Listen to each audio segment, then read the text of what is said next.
Hello, welcome back to the screencast. This is Kirk Hendershott-Kraetzer in the Department of Humanities at Olivet College.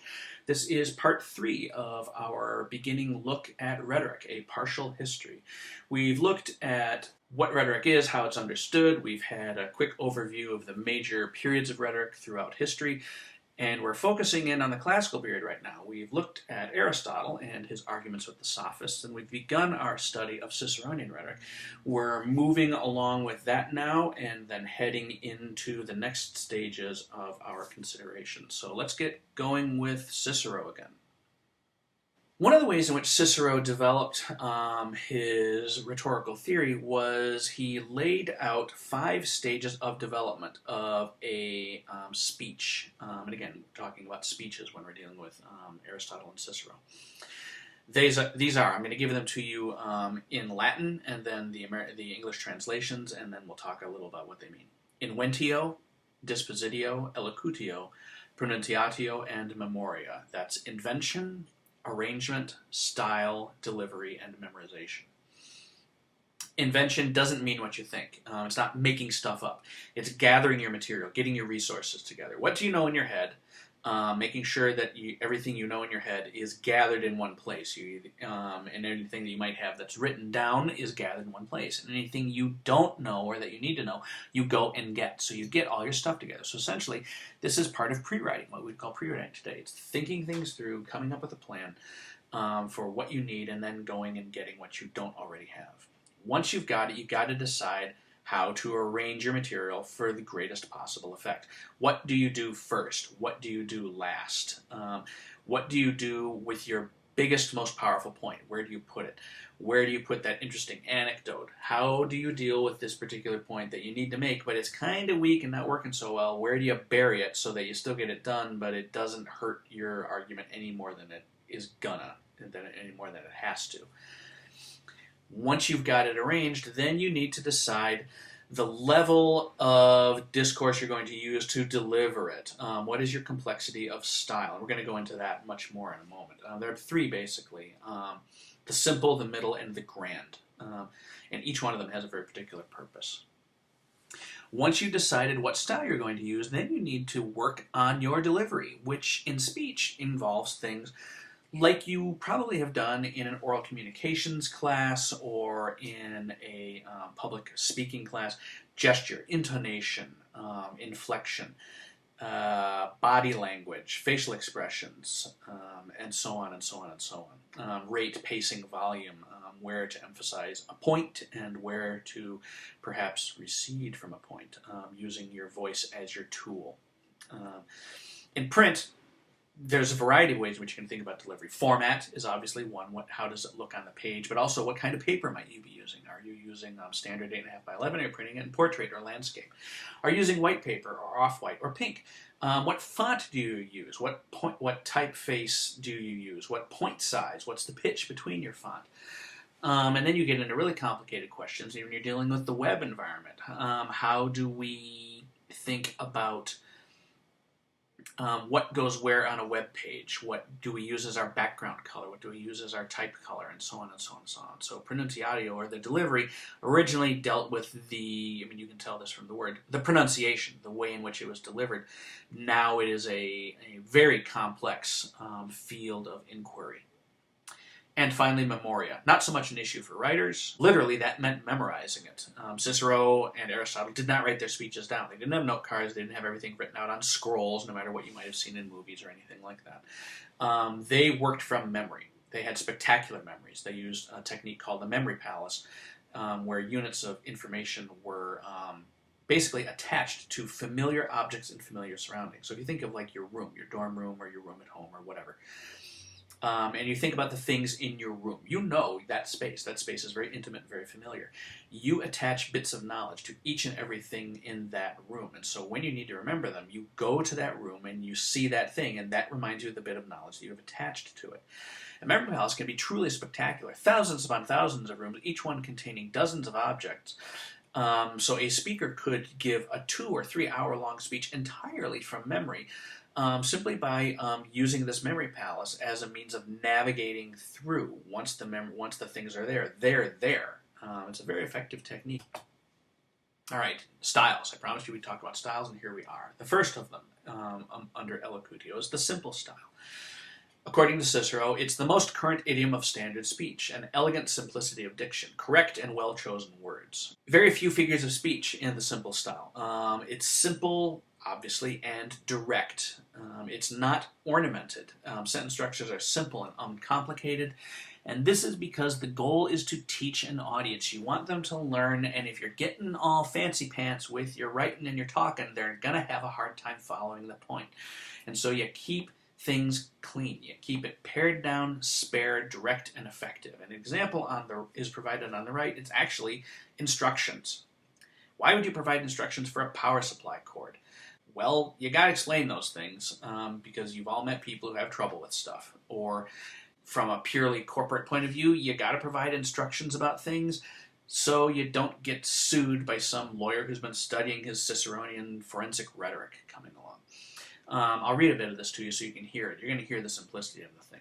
A short power supply cord is provided to reduce the risk resulting from becoming entangled in or tripping over a longer cord. There is nothing in that sentence that is going to give anybody any kind of trouble. It's easy to follow, easy to understand, and there are no figures of speech. It is direct communication.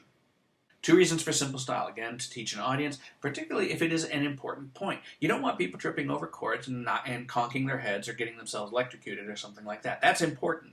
But you can also use the simple style for truly important kind of matters of state where you want to make sure people are understanding the fine details of a challenging policy. In fact, if there's a really difficult kind of hairy moral issue and a speaker is getting really ornate with their rhetoric, you should probably worry a little bit because they might be trying to get away with something. You would rather they were simple at that point rather than grand, and we're going to talk about that in a moment. The middle style. This quote from Cicero cracks me up because you're going to hear it and you're going to be thinking, what does that mean? Words of a lower, yet not of the lowest and most colloquial class of words. What he means by that is it's not grand, but it's not everyday, regular old common street speech. It's in the middle between high-flowing fancy talk and being facetious, grunting at each other on the curb. Gets the job done, but it does it with an element of art and grace. So there will be some figures of speech and more complicated sentence structures. The goal of middle style is to inform and to convince, but also to give the audience some pleasure. And so that's where the figures of speech and the complicated sentence structures come in, while maintaining words which are reasonably clear. They aren't going to pose any challenges for a reasonably educated audience. An example from John Steinbeck. When I was very young, and the urge to be someplace was on me, I was assured by mature people that maturity would cure this itch. When years described me as mature, the remedy prescribed was middle age. In middle age, I was assured that greater age would calm my fever, and now that I'm 58, perhaps senility will do the job. Nothing has worked. In other words, I don't improve. In further words, once a bum, always a bum. I fear the disease is incurable. This is, in fact, a beautifully written passage. First of all, there's some troping that goes on here, which means he's pinging off of words, playing changes on them, repeating them. The technique he's using is repetitio, or repetition. Mature, maturity, mature. Middle age, middle age. Greater age. Fever, disease. So you can see him working patterns of imagery and language in here to get a kind of rhythm and internal coherency going on. You're also getting repeated sentence structures. When I was very young and the urge to be someplace was on me. When years described me as mature. I was assured by mature people that maturity would cure this itch. The remedy was prescribed was middle age. In middle age, I was assured that greater age would calm my fever.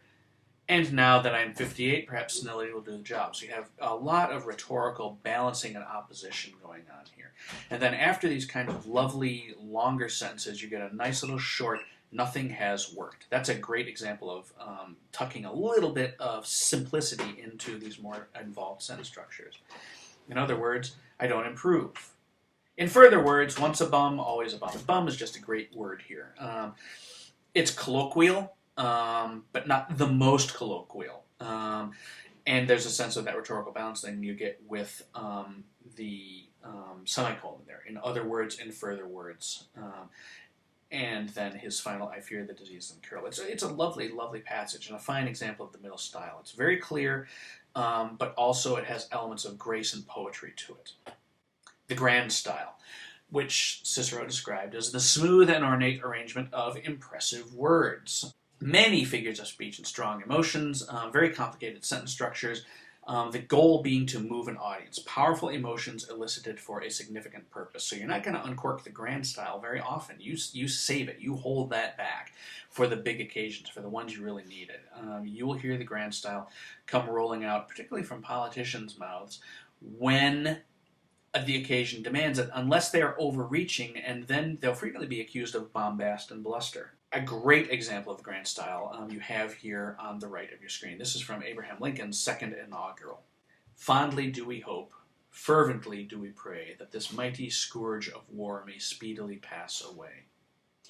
Yet, if God wills that it continue until all the wealth piled by the bondsman's 250 years of unrequited toil shall be sunk, and until every drop of blood drawn with the lash shall be paid by another drawn with the sword, as was said 3,000 years ago, so still it must be said, the judgments of the Lord are true and righteous altogether. That's just walloping good writing. Because it was the second inaugural, it was designed for public presentation. It is really, really remarkable. Lincoln knew what he was about. So here's some of the things that are going on here. The mighty scourge of war. That's a metaphor. War is not, in fact, a scourge. A scourge is something that you use to kind of scour away. Like a rough analogy would be a Brillo pad. It's actually a religious thing. A scourge is what you use to beat yourself when you have sinned and metaphorically beat the sin out of you. You scourge your flesh. God scourged the earth when he brought the flood, for example. So a scourge is nothing to go messing around with. War is being talked about in metaphorical terms here. You get rhetorical balancing. Fondly do we hope, fervently do we pray that this mighty scourge of war may speedily pass away. So you're getting lee, and e on mighty. So you're getting sound repetitions, and you're getting internal rhyme. Pray away. Yet, if God wills that it continue until all the wealth piled by the bondsman's 250 years of unrequited toil shall be sunk, and until every drop of blood drawn with the lash shall be paid by another drawn with the sword, as was said 3,000 years ago. That sentence actually is just stacking up a series of introductory clauses. He hasn't gotten to his main subject verb. So it still must be said. There you finally got his subject. It must be said, the judgments of the Lord are true and righteous altogether. He delays the period. He delays the point and right to the end, which is building repetition. If God wills, and until, as was said, this is, if you look at it, it's a little set of three. Three is a very good thing to use in rhetoric because it's a pattern that people know and respond to frequently on a subconscious level. Lincoln knew this. He knew it very well. And of course, he's yoking himself to God and to religion and to the Bible here, eliciting powerful emotions for a significant purpose, which is ending the Civil War. This was after many, many years of truly horrific conflict, and he needed to move his audience to get on his side, to get this war ended. So that takes us through the first kind of major section of our look at the history of rhetoric. We've looked at what rhetoric is, the different ways people can think about it. We've done an overview of the 6 major periods of rhetoric, as well as the 4 major traditions in classical rhetoric. We've done a detailed look at Aristotle, dialectic versus rhetoric, and what he saw as the 2 parts of rhetoric, as well as his disputes with the sophists. And we have looked at Ciceronian rhetoric, the 3 types or purposes of rhetoric, 5 stages of development and delivery of a rhetorical composition, and 3 levels of style, with some more detailed looks at deliberative, judicial, or forensic and epidictic rhetoric, as well as the simple, middle, and grand levels. In upcoming presentations, we'll look at grammatical rhetoric, as well as second sophistic, which will finish off the classical period, and then we will head into early Christian, Middle Ages, and Renaissance rhetoric, as well as the Age of Suspicion and the Resurgent Reform periods. So, look forward to seeing you soon.